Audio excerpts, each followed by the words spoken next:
previous video, I explained how to form the quadratic polynomial when the zeros of the polynomial are given. That is, when alpha and beta are given, how to form the quadratic polynomial in easy steps.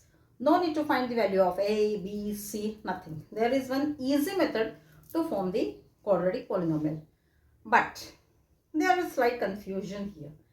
And because of this slight confusion, the students, they do silly mistake and they lose their precious marks. So this video is to save your precious marks. This video is to avoid you from doing silly mistake.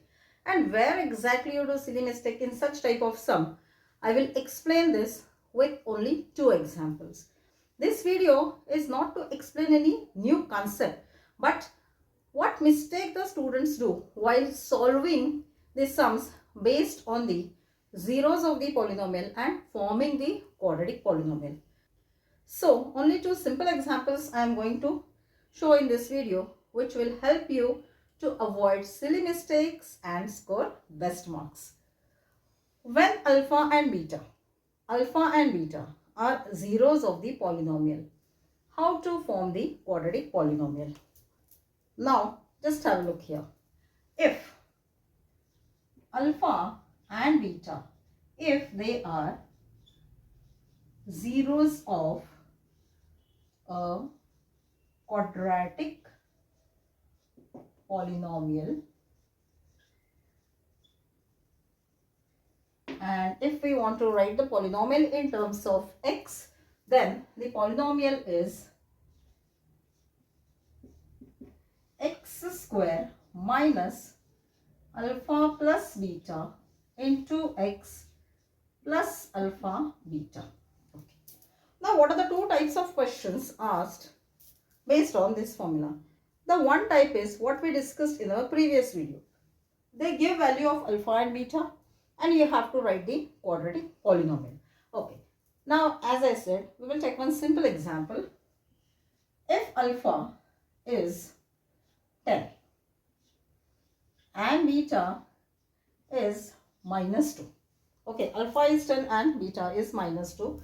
And to form the quadratic polynomial, we want alpha plus beta and alpha beta. Okay.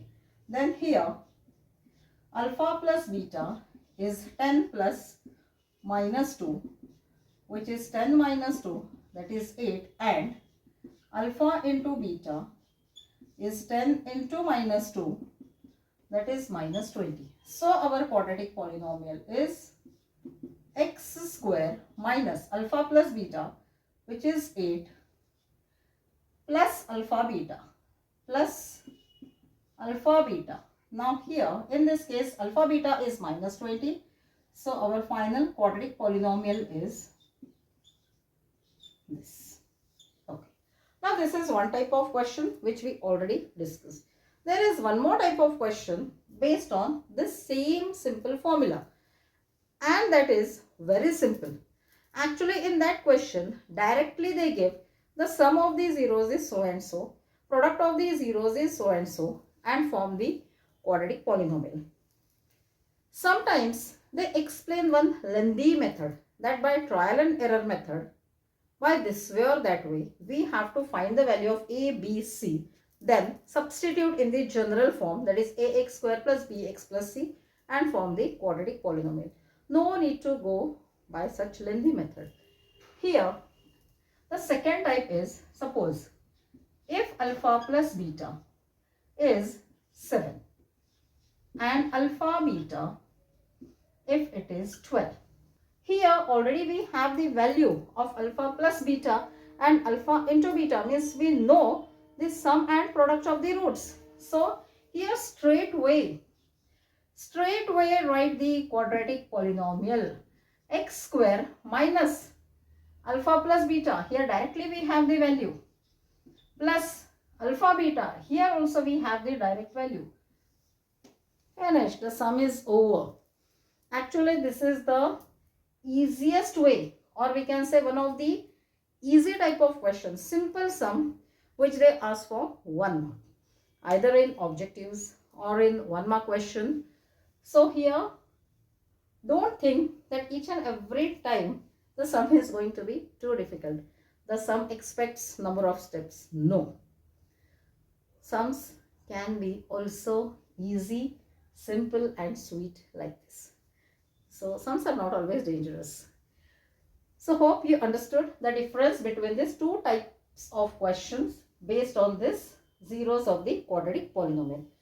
So hope from now onwards, after watching this video, you will not lose your precious marks at least in this type of question. Again, when I come across any silly mistakes done by the students, of course I'll make the video on that and I will help maximum number of students to save their precious marks. So hope this video was quite helpful and I'm sure you are sharing these helpful videos among your friends. You have already subscribed our channel so that you will get a regular updates of such interesting videos. My dear students, thank you so much for watching this video.